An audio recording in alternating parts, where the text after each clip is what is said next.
बहुत समय पहले की बात है। एक बहुत बड़ा जंगल था। उस जंगल में एक चिड़िया का परिवार रहता था। वो चिड़िया दुर्गा माँ की बहुत बड़ी भक्त थी और दुर्गा माँ की पूजा करती थी और आरती किया करती थी। जय अम्बे गौरी मैया जो श्यामा गौरी तुमको निश दिन धावत हरि ब्रह्मा शिवरी ओम जय अम्बे गौरी। रानो चिड़िया अपने मम्मी पापा के साथ खुशी खुशी जीवन बिता रही होती है। उसकी मम्मी दुर्गा माँ की पूजा किया करती है। एक दिन रानो अपनी मम्मा से पूछती है, मम्मी आप ये पूजा क्यों करते हैं? अरे रानो, ये माँ दुर्गा है, इनकी कृपा से तुम मुझे मिले हो, इसीलिए इनका मैं धन्यवाद करती हूँ। रानो रोते हुए बोलती है, इसका मतलब मैं आपकी सगी बेटी नहीं हूँ। अरे रे मेरी मासूम सुनो, ऐसी बात नहीं है बेटा, मैं माँ दुर्गा से मांग कर ही तुम्हें पाई हूँ। इनके आशीर्वाद से तो तू मेरे घर में पैदा हुई है। मेरी रानो, तुम्हें जब भी अकेलापन महसूस हो और कोई तेरे पास ना हो तो तुम माँ दुर्गा की पूजा करना, 9 दिन का व्रत रखना और माँ दुर्गा तेरे सभी दुखों को खत्म कर देगी। याद रखना, जब कोई साथ नहीं होता तब माँ दुर्गा ही साथ होती है, अगर उसे सच्चे दिल से पुकारा जाए तो। ऐसे ही दिन गुजर जाते हैं और अचानक एक रात जंगल में तूफान और बारिश होती है। बाढ़ जैसा पानी चारों तरफ भर जाता है, जिसके कारण रानो के मम्मी पापा उस पानी में बह जाते हैं। रानो अब दुनिया में अकेली रह जाती है। उसके पास अपना एक बड़ा सा घर भी है और खूब सारे पैसे भी। रानो अपने घर में बैठकर रो रही थी। भी रानो की दूर की बुआ आती है और रानो से कहती है, मेरी बच्ची रानो, हा हा हा हा, ये सब क्या हो गया अचानक? मैंने तो जैसे ही ये सब सुना तो बिना देर किए तेरे पास चली आई। रानो भागकर अपनी बुआ के गले लग जाती है। बुआ, मुझे मम्मी पापा की याद आ रही है। हा हा हा हा, अच्छा किया आप आ गई मुझसे मिलने। चिंता मत कर मेरी बच्ची, अब मैं तुझे छोड़कर कहीं नहीं जाऊंगी, यही तेरे पास ही रहूंगी। धीरे धीरे दिन बीतने लगते हैं। रानो की बुआ ने रानो से बुरा बर्ताव करना शुरू कर दिया था। बुआ ने अपने दोनों बच्चों को भी घर में बुला लिया था। एक दिन रानो चिड़िया पढ़ाई कर रही होती है। तभी बुआ का बच्चा किताब फाड़ देता है और खुद ही जोर जोर से रोने लगता है। बुआ भागते हुए आती है और आते ही रानो को थप्पड़ मार देती है और कहती है, जा रानो, जाकर बर्तन धो ले और उसके बाद कुछ कपड़े हैं, उनको भी अच्छे से धो लेना। वॉशिंग मशीन खराब हो गया है, नहीं तो मैं ही धो देती। रानो रोते हुए वहां से चली जाती है। रोते हुए सारे बर्तन धो लेती है। फिर कपड़े लेकर नदी के घाट पर आ जाती है। कपड़े धोते हुए उसकी नजर एक झाड़ पर बैठी चिड़िया पर जाती है, जहां पर एक मम्मा चिड़िया अपनी बच्चियों को खाना खिलाती होती है। रानो को ये सब देखकर अपनी माँ की याद आ जाती है और उसे ध्यान आता है कि उसकी माँ ने उसे दुर्गा माँ की पूजा करने का कहा था। तुझे जब भी अकेलापन महसूस हो और कोई तेरे पास ना हो तो तुम माँ दुर्गा की पूजा करना।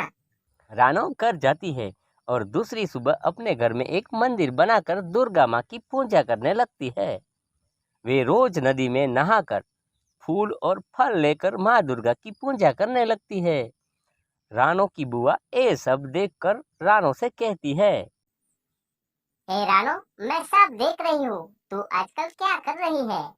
अगर तुमने ये पूजा और व्रत बंद नहीं किया तो मैं तेरी स्कूल की किताब चला दूंगी। रानो कहती है, बुआ, मैं आपका दिया सारा काम ठीक से करती हूँ, फिर भी आप मेरी पूजा बंद करवाना चाहती है, मेरी किताब जलाना चाहते हैं। आप और आपके बच्चे मेरे घर में रहते हैं, मुझसे काम करवा कर मुझे ही भला बुरा कहते हैं। अगर आज मेरे मम्मी पापा जिंदा होते तो हा हा हा हा, आप ऐसा कभी नहीं कर पाते। बुआ को ये बात बहुत बुरी लगती है और वहाँ डंडा लेकर रानो को मारने लगती है। बहुत जुबान चलने लगी है आजकल तेरी। तुम्हें तो मैं अभी मार मार कर सीधा कर दूंगी। बुआ के बच्चे रानो को मार खाता हुआ देखकर तालियां बजाते हैं और खुश होते हैं। रानो बेहोश होकर गिर जाती है। तभी उसकी बुआ रानो को कमरे में बंद कर देती है। रानो को जब होश आता है तो उसे अपनी मम्मा दिखाई देती है, जो रानो के पास ही बैठी हुई थी। रानो कहती है, मम्मा, आप मुझे छोड़कर कहीं मत जाना। आपके सिवा मेरा अपना कोई नहीं है। मेरी बच्ची, तुम पूरे मन से अपना व्रत पूरा करना और अपना पूरा ध्यान माँ दुर्गा की पूजा पर लगा देना। 2 दिन के बाद जंगल से चिड़िया के छोटे छोटे बच्चे आएंगे।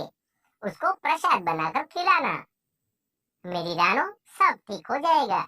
मेरी बेटी, माँ दुर्गा तेरी सभी दुखों को जल्दी से ही दूर कर देगी।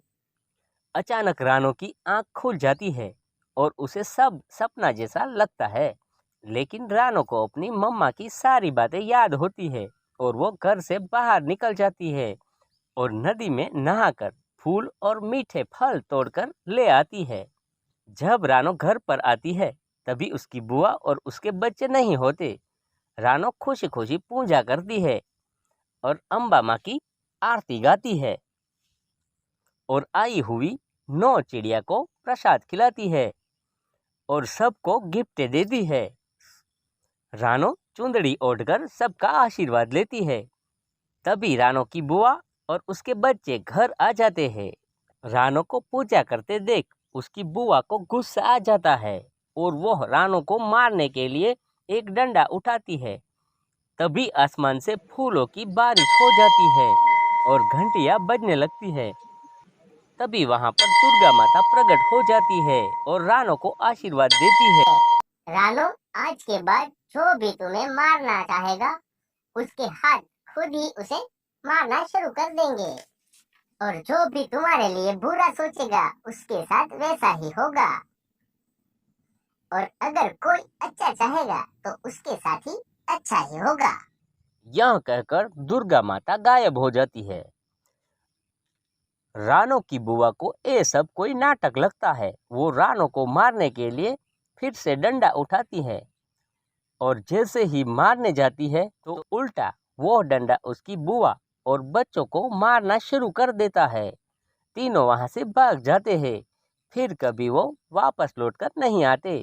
रानो चिड़िया अब खुशी से रहने लगती है। वो अपने पैसे से जंगल के पक्षियों की मदद करती है और माँ दुर्गा की पूजा करती है और उसकी आरती उतारती है। सभी दोस्तों को नवरात्रि की हार्दिक शुभकामनाएं। ये नवरात्रि की कहानी आपको कैसी लगी वो हमें कमेंट में अवश्य बताना।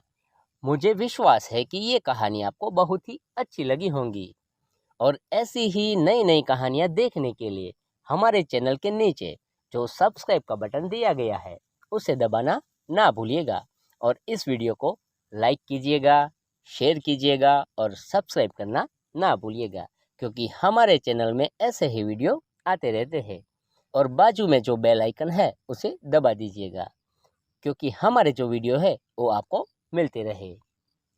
तो फिर मिलते हैं एक नई कहानी के साथ। तब तक के लिए thank you, bye bye, take care, I love you.